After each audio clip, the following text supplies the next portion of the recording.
Ya, kemarin dan hari ini hampir seluruh media dihiasi oleh pidato Megawati. Seolah-olah pidato Megawati ini adalah yes, oke, keren, paling top, nggak ada duanya, dan semua orang percaya. Iya.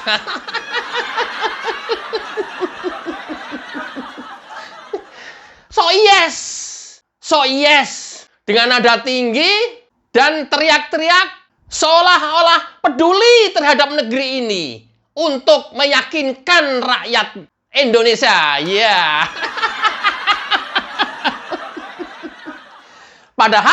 Padahal zong.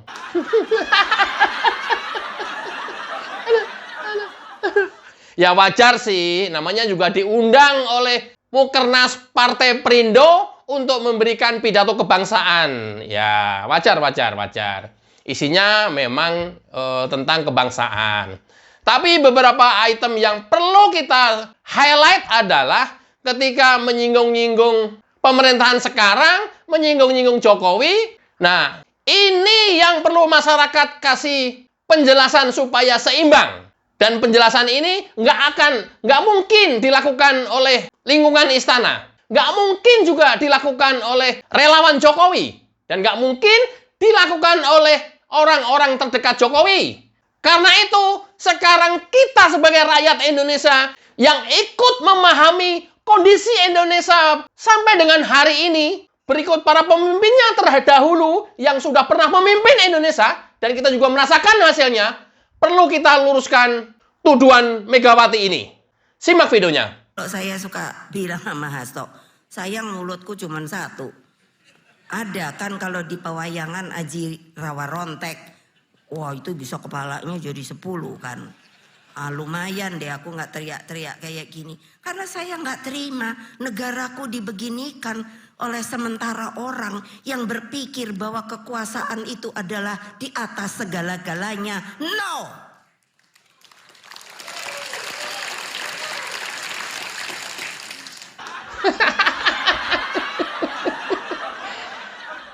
Ini sementara aku berasumsi yang dimaksud Jokowi, yang dituduh Jokowi. Ya, dugaan saya. Ya, adapun faktanya lain, dia menuduh pemimpin yang lain, ya nggak tahu. Atau bekas, atau mantan pemimpin yang lain, ya nggak tahu. Sementara saya berasumsi yang dituduh ini dugaan saya adalah Jokowi. Walaupun tidak spesifik menyebutkan nama Jokowi. Sementara orang yang berpikir kekuasaan adalah segala-galanya, no!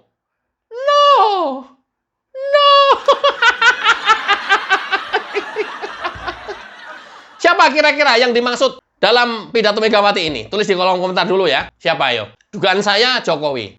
Nih, sementara saya pakai asumsi Jokowi ya, itu yang akan saya bahas. Oke, pertanyaan saya. Kalau Jokowi hanya berpikir kekuasaannya dia, ya buat apa ngotot-ngotot? 10 tahun selesai sudah. Tapi Jokowi adalah memikirkan siapa lantas yang peduli terhadap Indonesia ini? Itu Jokowi. Harusnya Indonesia dengan kekayaan alam yang luar biasa tidak seperti ini. Dari mulai merdeka sampai dengan hari ini. Harusnya tidak seperti ini. Kalau pemimpinnya benar.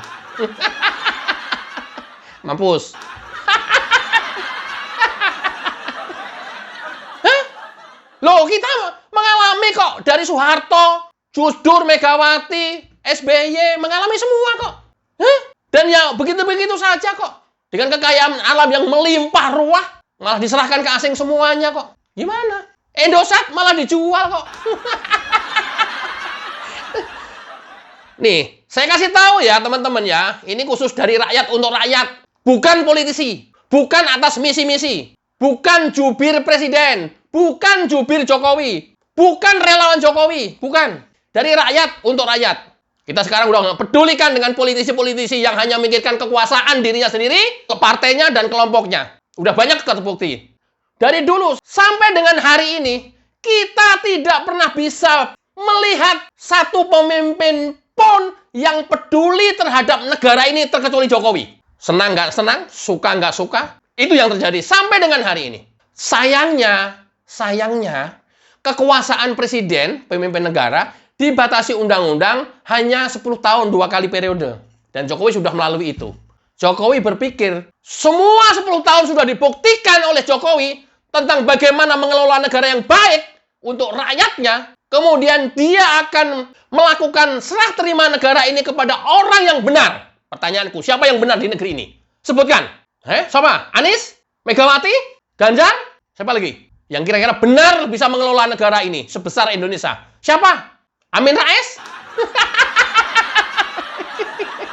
Amin Rais lagi. Siapa? Tunjukkan. Yusuf Kala? Even sekelas Yusuf Kala. Siapa? Siapa sekarang tunjukkan satu orang yang peduli terhadap negara Indonesia secara keseluruhan ini. Mengamankan aset, bagaimana supaya maju, bagaimana supaya rakyatnya makmur, bagaimana bisa bersaing dengan negara-negara lain. Siapa? Tunjukkan. Tunjukkan. Yang masih hidup ya, jangan yang sudah meninggal. Siapa sekarang? Satu orang yang kita percaya bisa mengamankan negara ini bersaing dengan negara-negara lain. Tunjukkan. Tulis di komentar. Megawati. Hah? Ya enggak apa-apa. Ayo, secara subjektif. Argumentasi saya adalah cukup mendasar. Dan sudah kita bisa rasakan 10 tahun selama ini Jokowi berkuasa. Ya. 1. Toeng. Hanya zaman Jokowi, 3 aset tambang raksasa kembali ke Republik Indonesia. Hanya di era Jokowi semenjak Soekarno. Hanya di era Jokowi. Hanya di era Jokowi. Bukan di era Megawati. Lu mau ngomong apa juga langsung terbantahkan. Lu mau ngomong kebangsaan, lu ngomong nasionalisme, lu mau ngomong apapun. Ini yang nggak mau Jokowi ketika sudah selesai masa jabatan 10 tahun. Penggantinya adalah menjual kembali aset negara. Sementara sekarang yang dipercaya Pak Prabowo, insya Allah. Ganjar? No. Anies? Apalagi? Megawati? Hoho. Yang ada juga udah dijualin. Ayo, buktikan sekarang. Siapa? Oke. 2. Toeng. Hah? 4 aset Indonesia yang berhasil direbut oleh Jokowi. Terjadi di era Megawati? Yang keluar-keluar terus? Terjadi? Yang ada juga kebalikannya. Dijual murah sama dilepas. Alasannya krisis ekonomi ketika itu. Siapa sekarang? Tunjukkan kira-kira hari ini yang kita bisa serahin memegang negara ini untuk bisa mengamankan semua yang sudah diperjuangkan Jokowi selama 10 tahun. Ini rakyat ya. Ya, rakyat. Bukan busernya Jokowi, bukan relawan Jokowi, apalagi di lingkungan istana. Mudah-mudahan setelah ini nanti diangkat jadi staf sus istana. Enggak, bercanda. Kesel. Politisi yang mau koar-koar juga ujung-ujungnya juga buat sendiri untuk kelompoknya dan partainya kok. Sekarang rakyat bicara untuk rakyat. Tidak ada afiliasi dengan partai manapun, kelompok manapun. Tidak seperti mahasiswa.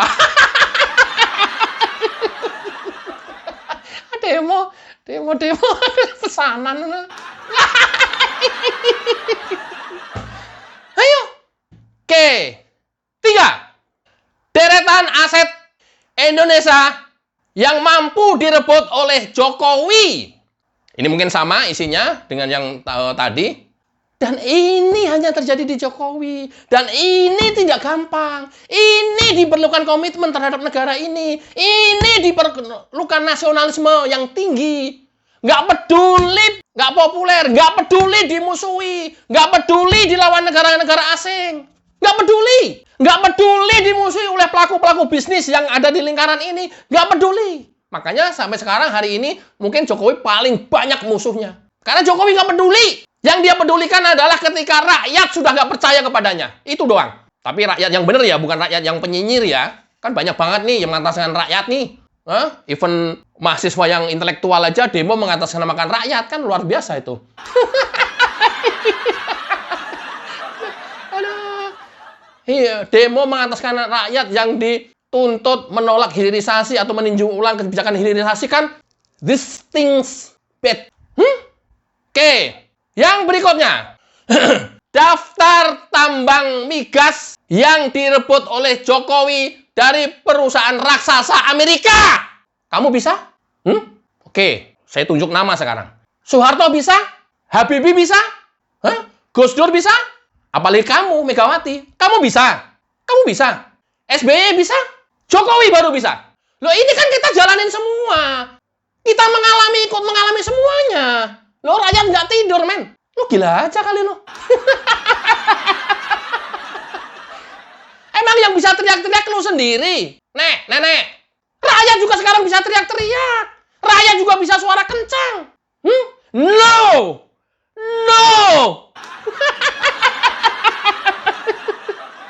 Negeri ini diberikan pengelolaannya kepada Megawati dan kelompoknya? No!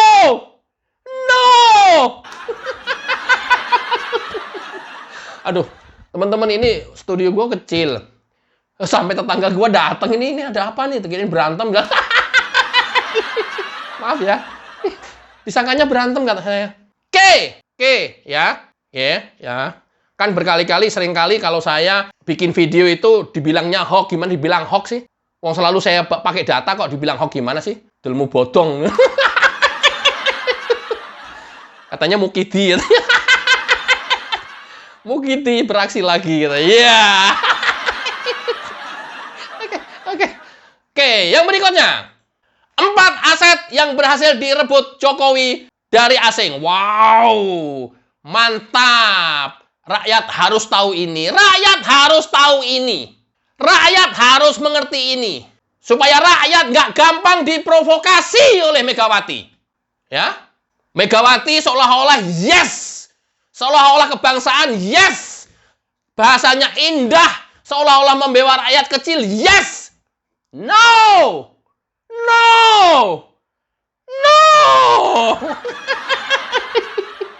Ini bicaranya Megawati, perilakunya Megawati nanti saya akan ulang-ulang ya. Seperti no.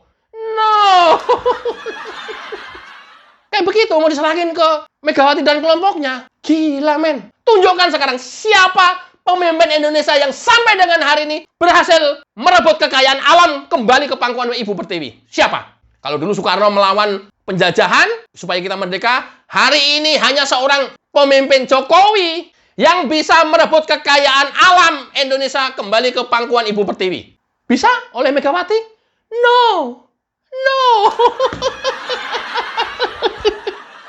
Ya, jadi kalau ikut Mukernas di Perindo, Megawati pidato, kemudian dengan intonasi dan nada tinggi, jangan asal tepuk tangan doang. Yeay. Aduh, sayang banget. Ya, jangan hanya tepuk tangan doang, tapi kalian nggak tahu Indonesia ini seperti apa petanya, politik Indonesia ini seperti apa petanya, para politisi itu arahnya kemana. Ya, pakai logika aja, nggak usah pakai ilmu, nggak usah pakai ilmu, pakai logika aja. Lo kita berhadapan dengan orang bicara apa kita tahu kok. Oh, ini arah pembicaranya ke sana. Oh, ini pengennya ke sana. Oh, ini ada misi di balik ini. Ketahuan semua. Oke, yang berikutnya. Daftar blok migas yang kembali ke pangkuan Ibu Pertiwi setelah berusia 78 tahun. 78 tahun. Siapa yang membebaskan Indonesia dari Jepang? Siapa yang membebaskan Indonesia dari Belanda? Tokoh-tokohnya ya. Siapa yang membebaskan Indonesia kekayaan alam dikuasai oleh asing? Megawati? No.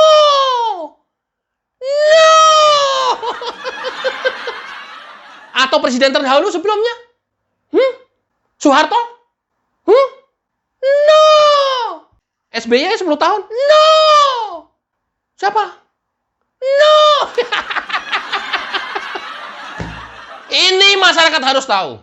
Saya highlight lagi ya, saya pertegas lagi ya. Jokowi bukan ngejar kekuasaan.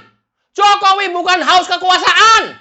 Jokowi haus dan prihatin negara kita sedang dijajah oleh asing, dikuasai kekayaan alamnya selama 78 tahun.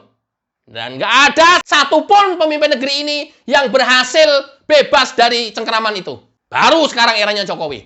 Dan ini Jokowi tidak mau spekulasi. 10 tahun setelah susah payah ini direbut, penggantinya jatuh kepada orang-orang yang tokoh-tokoh yang ada di Indonesia yang kita sudah tahu track record-nya. Dan berkali-kali dan seringkali Jokowi menimbang-nimbang penggantinya antara Ganjar sama Prabowo. Iya, mudah-mudahan ini harapannya besar, Prabowo akan lebih ganas lagi. Nah, Prabowo akan lebih gila lagi. Karena apa? Performa indikatornya Jokowi ini sudah tinggi. Kalau Prabowo hanya sama dengan yang sekarang, wah, kita nggak bisa merasakan itu. Prabowo harus di atasnya, di atas Jokowi. Apalagi jangan sampai lebih rendah. Ini bahaya. Itu Jokowi. Ya mungkin dituduh anaknya, Kaesang, Gibran, Bobi. Ya fakta itu nggak bisa ditutupi. Tapi mungkin Jokowi mikir siapa orang yang bisa memegang kendali Republik ini. Supaya bisa mengamankan aset negara. Kalau anaknya minimal kan dia bisa jewer, minimal dia bisa nyentil. Minimal dia bisa mengendalikan dari luar. Karena kepemimpinan Jokowi hanya dibatasi oleh 10 tahun undang-undang. Logikanya itu loh, logikanya. Terserah mau dituduh nepotisme. Jokowi nggak pernah peduli dikatain dinasti. Nggak pernah peduli. Nggak pernah hiraukan. Kenapa? Bukan masalah kekuasaan, tapi bagaimana mengamankan negara ini jatuh kepada tangan-tangan orang yang mempunyai nasionalisme tinggi, tidak sekedar di lip service belaka. Tidak hanya di omong-omong, di pidato-pidato, di seminar-seminar, seolah-olah paling yes. No! Bermodal no doang kok. Pemerintah berhasil nasionalisasi aset negara yang dikuasai asing. Ya, ini mau kita serahkan begitu saja. Penggantinya Jokowi. Sebelum Prabowo ya, mudah-mudahan Pak Prabowo jauh lebih dahsyat lagi mudah-mudahan. Mau. Ini loh fokusnya Jokowi. Nggak peduli mau dikatain cawe-cawe. Nggak peduli. Dan ini tidak dikatakan oleh Jokowi, tapi saya bisa melihat fokusnya Jokowi bagaimana membuat negara ini menjadi negara maju, bersaing dengan negara-negara lain. Itu fokusnya Jokowi. Dan itu harus dimulai dari aset negara, kekayaan alam negara harus dikuasai sendiri. Pernik-perniknya macam-macam sehingga dia dikatain dinasti lah, memperkosa undang-undang lah, macam-macam. Nggak pernah peduli. Nggak pernah peduli. Pedulinya hanya satu, rakyat dan negara Indonesia. Bayangkan, di masa akhir kepemimpinannya tinggal beberapa hari lagi, beberapa bulan lagi, Jokowi terus bekerja untuk Republik ini dari Sabang sampai Merauke memastikan program-program pembangunannya berhasil dan selesai. Apa pedulinya Jokowi? Kalau hanya untuk kekuasaan, apa pedulinya Jokowi? Kalau hanya untuk dirinya sendiri dan keluarga, ngapain? Udah lebih dari cukup. Udah tinggal beberapa bulan di istana aja terus tiap hari. Ngurusin persiapan pensiun, ngapain? Loh, dari ini kan harusnya kalian bisa baca ya. Tapi Jokowi nggak lakukan itu. Dia harus tuntas, dia harus yakinkan betul negara kita benar-benar lepas landas. Karena fondasinya sudah diletakkan dengan betul oleh Jokowi. Dan nggak mau ini buyar semuanya. Loh, sekarang berapa tokoh yang sudah pengen menghentikan hilirisasi? Ayo, udah kelihatan. Udah kelihatan yang meminta direview ulang kebijakan hilirisasi. Udah kelihatan. Udah kelihatan. Ini kan antek-antek asing. Siapa sekarang lagi? Sekali lagi, pemimpin Indonesia yang peduli terhadap itu. Tunjukkan. Tulis di kolom komentar. Oke, yang berikutnya. Prabowo diminta berani mengkoreksi kebijakan hilirisasi era Jokowi. Gila kan? Gila. Edan kan? Edan. BANG SAT kan? Iya itu. Jangan pernah percaya pada politisi-politisi busuk di negeri ini. Gila aja. Hilirisasi sudah membuat pertumbuhan ekonomi di Indonesia minta ditinjau ulang, kan gila ini. Makanya Jokowi nggak pernah peduli mau dikatain apa, harus selamat negeri ini dari tangan-tangan yang tidak pernah memikirkan negara, di tangan-tangan yang memikirkan diri dan kelompoknya dan partainya. Jokowi nggak mau itu. Makanya Jokowi bilang, saya nggak apa-apa dikatakan pengkhianat partai asal tidak mengkhianati rakyat Indonesia, bangsa dan negara ini. Itu Jokowi. Nggak pernah peduli. Ini udah ya tanda-tanda nih. Udah tanda-tanda nih. Prabowo tinggal kuat-kuatan ini nanti. Prabowo kayak Jokowi apa enggak, dia nggak pernah peduli, dihujat, nggak pernah peduli dicaci maki, langsung. Kalau Prabowo seperti itu, wow, luar biasa. Tapi kalau Prabowo takut nggak populer, Prabowo takut dihujat, kemudian membalikkan dan tidak meneruskan fondasi yang sudah diletakkan dengan benar oleh Jokowi, ya siap-siap aja. Saya juga akan habis-habisan nanti mengoreksi Pak Prabowo. Padahal gue milih Pak Prabowo. Sekarang udah mulai. Ya, pertanyaan lagi. Siapa pemimpin negeri ini yang kira-kira bisa menyelamatkan Indonesia? Jokowi orang hebat? No. Jokowi orang pintar? Enggak. Tapi bahwa Jokowi peduli itu dan tidak pernah mempedulikan dirinya sendiri. Mau dihujat, dicaci maki, difitnah, nggak pernah peduli. Itu Jokowi. Hati-hati ya teman-teman ya. Nanti kalau ada isu-isu, ada serangan gencar terus untuk membatalkan hilirisasi atau mengoreksi kebijakan hilirisasi, itu sudah pasti antek asing. Amerika dan Eropa. Udah pasti. Udah pasti. Nggak usah perlu pembuktian. Dan kita harus wajib melawan. Nggak bisa nggak. Siapapun manusianya. Ya. Yang berikutnya. Jokowi berkisah betapa sulitnya merebut saham Freeport kala itu. Hari ini 51%. Saya nggak tahu ini sudah apa belum. Bulan depan mungkin 61% saham Freeport Indonesia. Selama 78 tahun. Indonesia cuma maksimum dikasih 8%. Era Megawati mampu apa? Era Megawati mampu apa menjalankan ini?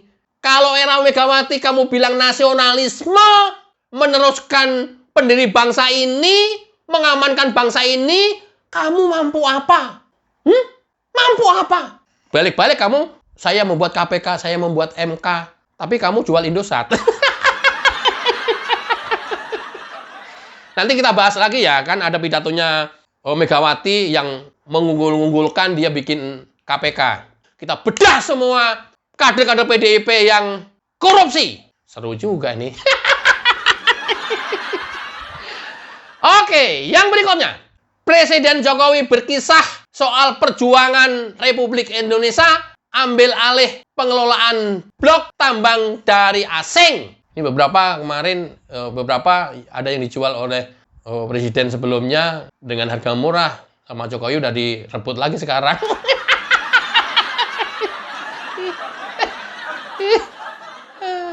Yang orangnya barusan ngomong sih. Alamak, Mak. Siapa? Siapa pemimpin Indonesia yang peduli terhadap kekayaan alam Indonesia? Jangan hanya ngomong doang. Jangan hanya cocor bebek doang. Siapa? Jangan hanya teriak-teriak nasionalisme, teriak-teriak patriotisme, teriak-teriak menjalankan amanat pendiri bangsa. No! No!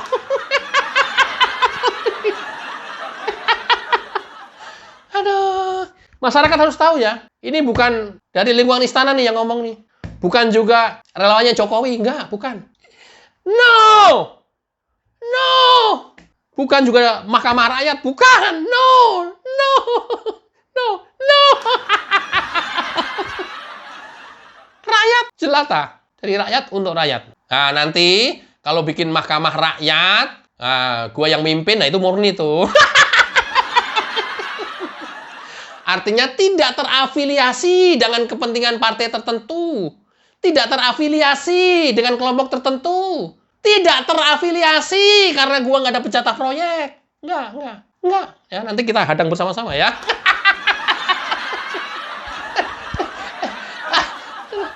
Pegel. Gila, kita udah ngalami dari semenjak era Soeharto sampai dengan hari ini.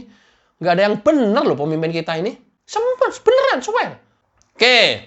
Cerita Jokowi ketika ambil alih saham Freeport butuh waktu 3,5 tahun. 3,5 tahun. Setelah kita dikuasai 78 tahun. Aduh, ada tetangga datang ya? Ya nggak apa-apa lah. Mama bilangin lagi rekaman gitu. Tetangga gua pada datang, men. Bilangin lagi rekaman, nggak lagi berantem gitu. 78 tahun nih, gue bisik-bisik nih. 78 tahun. Nggak ada satu pemimpin pun yang berhasil menyelamatkan kekayaan alam negeri ini. Nggak ada. 78 tahun. Bayangin aja lu, men. Megawati.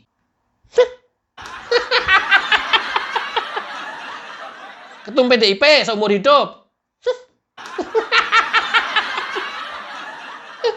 Enggak, dia keluar-keluar doang. Enggak. Kenapa? Saya bilang keluar-keluar doang. Lo udah pernah dikasih kesempatan berkuasa kok. Hanya bercerita tentang pembentukan KPK, pembentukan MK. Hanya bercerita sebelum jadi presiden dipanggil kejaksaan. Sebelum jadi presiden dipanggil kepolisian. Hanya cerita-cerita kayak gitu doang kok. No! No! Oke, yang berikutnya. Ini lebih gila lagi. Lebih sadis lagi. Hanya Jokowi yang berani rebut aset keluarga Soeharto dan anak-anaknya disita untuk negara. Megawati? Megawati yang berani? Alamak. Ya dia mah Megawati hanya bicara kuda tuli 27 Juli kantor PDIP direbut. Cuman itu doang. Kan itu kan kepentingan kamu sendiri. Kamu cerita itu kan kepentingan partai kamu. Mana ada kepentingan rakyat Indonesia? Ini loh kepentingan rakyat Indonesia nih. Berani nggak? Aset-aset Soeharto dan anak-anaknya yang terindikasi itu adalah punya negara, tapi dikuasai oleh keluarga Soeharto, berhasil direbut oleh Jokowi dan itu hanya terjadi di era Jokowi. Jokowi kenapa banyak musuh? Karena ini juga. Kenapa Jokowi banyak yang membenci? Karena ini juga. Kenapa banyak yang pengen menggulingkan Jokowi, pengen memajukan Jokowi? Ini juga. Rakyat harus tahu ini dan harus membela Jokowi. Siapa yang berani sekarang? Siapa? Berganti-ganti pemimpin, siapa yang berani melakukan ini? Oke, yang berani hanya orang yang dibilang cungkring, kelemar-kelemar, lemah, nggak ada keberanian. Boleh dibilang kelemar-kelemar. Boleh dibilang plonga-plongo. Nyalinya, men. Tidak ada orang di Indonesia satupun yang berani terkecuali Jokowi. Dan nggak banyak ngomong, nggak banyak statement, nggak banyak komentar ketika dicegat awak media di doorstop. Nggak. Iya. Oh, enggak. Iya. Iya. Cukup itu doang. Nggak banyak koar-koar, nggak banyak pidato, bangga dengan pidato 2 jam, 3 jam, sampai 4 jam. Kan Megawati bangga, pidato bisa 4 jam. Bercerita masa lalu. Loh, generasi ini mau dibalik ajak lagi ke masa lalu, kapan move on? Beda eranya, men. Generasi sekarang harus diajak maju. Dia harus ajak melesat lebih cepat lagi. Kalau 4 jam kok hanya untuk cerita masa lalu. Cerita masa lalu, cerita keluarganya, cerita bapaknya, cerita dirinya, cerita partainya. Itu, Bu, Megawati itu. Ya, bangga lagi. Jokowi banyak ngomong? Enggak. Bahkan mungkin orang nggak banyak yang tahu. Dia tahu-tahu dia melakukan. Tahu-tahu dia eksekusi. Kapan mulainya membangun, tahu-tahu dia meresmikan. Jokowi itu. Ada pemimpin yang kayak itu? Ada? Ada nggak? Jokowi banyak musuh? Iya, karena ini. Termasuk karena kepentingan asing. Jokowi banyak nggak suka? Iya, karena ini. Nyali Jokowi rebut aset negara dari tangan anak Soeharto. Tidak bisa diragukan lagi. Itulah kenapa terus dari pertama, kemudian periode yang kedua, Jokowi didongkel-dongkel terus, mau dimakzulkan. Nggak pernah peduli. Dihina, dicaci, maki, dihujat, difitnah. Nggak pernah peduli. Nggak populer. Jokowi pemimpin yang buruk, Jokowi pemimpin yang jelek, Jokowi pemimpin yang gagal. Nggak pernah peduli. Fokus Jokowi hanya kerja untuk rakyatnya, negara dan bangsa ini. Nggak pernah peduli. Itu Jokowi. Jadi paham ya, orang-orang yang nyinyir sampai dengan hari ini, kebijakan Jokowi yang nekat dan melawan kepentingan mereka semata-mata memikirkan rakyat, bangsa, dan Indonesia ini. Itu yang membuat orang kemudian benci pada Jokowi. Oke, lanjut. Inilah daftar aset keluarga Cendana dan anak-anaknya yang disita oleh Jokowi untuk negara. Apa itu? Taman Mini Indonesia Indah. Apa itu? Gedung Granadi. Villa Megamendung. Dan mewajibkan Yayasan Super Semar harus membayar 4,4 triliun kepada pemerintah. Di samping aset, juga kewajiban membayar kepada pemerintah 4,4 triliun. Ada yang berani? Megawati berani? Berani nggak? Berani? Berani? SBY berani? Tidak hanya berhenti sampai di situ, Jokowi menyita 113 rekening berupa deposito dan lain-lain untuk negara. Dan Jokowi menyita sebidang tanah 15.000 meter persegi di Jakarta dan Bogor. Ada yang berani? Ada yang bisa? Saya ganti bahasanya. Ada yang bisa? Megawati bisa. Megawati bisa. Inilah kenapa Jokowi sampai dengan hari ini banyak orang yang membencinya. Kalau kita rakyat, ikut-ikutan membenci, ikut-ikutan provokasi mereka yang punya kepentingan. Aduh, mulai sekarang lihat video saya sadar. Nggak usahlah kalian kemudian berbalik suka sama Jokowi, nggak usah. Tapi setidaknya jangan percaya pada hoax. Jangan percaya pada hujatan-hujatan yang ditujukan kepada Jokowi. Jangan percaya. Nggak usah menyukai Jokowi, nggak usah. Tetap membenci nggak apa. Tidak, percaya saja. Berhenti kamu percaya sama hoax. Berhenti percaya sama hujatan-hujatan. Semuanya ada latar belakangnya. Semua ada kenapanya. Semua kalau diurut-urut ada rangkaiannya. Termasuk demo-demo. Ada rangkaiannya. Megawati melakukan apa? Bisa. Itu loh yang kemudian Jokowi mau amankan sampai dengan hari ini supaya Indonesia tidak jatuh pada tangan orang yang mementingkan dirinya sendiri, kelompoknya, dan partainya. Itu sampai dengan hari ini. Oke, kita lanjut. Barikade 98 meminta pemerintah Jokowi terus mengejar aset cendana dan para konglomerat hitam. Kamu tahu nggak? Kalian pada tahu nggak? Era Megawati. Justru konglomerat hitam yang terjerat utang BLBI, Megawati mengeluarkan Impres nomor 8 tahun 2002. Bukannya ditagih, bukannya disita, malah mengeluarkan Impres itu. Dan ini bukan rahasia umum lagi, ya, tapi itu yang dilakukan Megawati. Nggak tahu kita, ada apa di balik itu. Sehingga waktu itu, Rahmawati desak KPK untuk selidiki keterangan lunas para BLBI di era Megawati. Keterangan lunas para konglomerat hitam penerima BLBI di era Megawati. Luar biasa kan? Luar biasa. Kayaknya kalau lagi Megawati lagi teriak-teriak, so yes gitu. Ntar ya, kita bahas lagi ketika Megawati teriak-teriak tentang KPK, Megawati teriak-teriak tentang kejaksaan dan kepolisian. Tentu tidak akan kalah seru untuk kita cermati dan simak bersama-sama. Mudah-mudahan bermanfaat. Wassalamualaikum warahmatullahi wabarakatuh. Sayo.